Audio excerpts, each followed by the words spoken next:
حاتم طائی، اس کی سخاوت بڑی مشہور ہے۔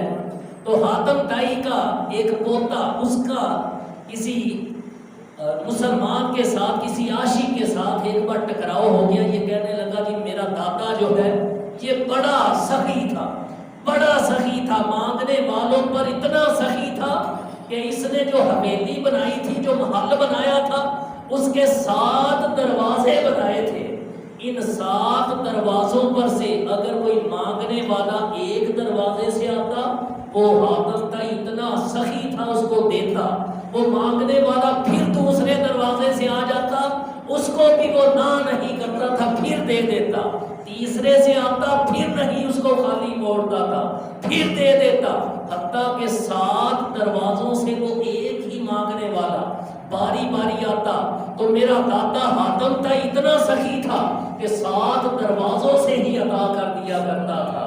اس عاشق نے کیا خوب جواب دیا، اس نے کہا کہ یہ تو پھر تیرے دادے کی سخاوت کا نقص ہے۔ اس نے کہا جی یہ کیسے؟ ہمارے تو دیکھنے میں یہی آتا ہے کہ اگر ایک بار کسی فقیر کو دے دیں، وہ دوسری بار مانگے، ہم جھڑکنا شروع کر دیتے ہیں، ابھی تو دیا ہے تجھے، پھر آ گیا ہے مانگنے کے لیے۔ لیکن تو یہ کہہ رہا ہے کہ میرا دادا 7 دروازوں سے 7 بار ایک ہی بندے کو دے دیتا، پھر بھی اس کی سخاوت میں فالٹ ہے، اس میں نقص موجود ہے، یہ کیسے؟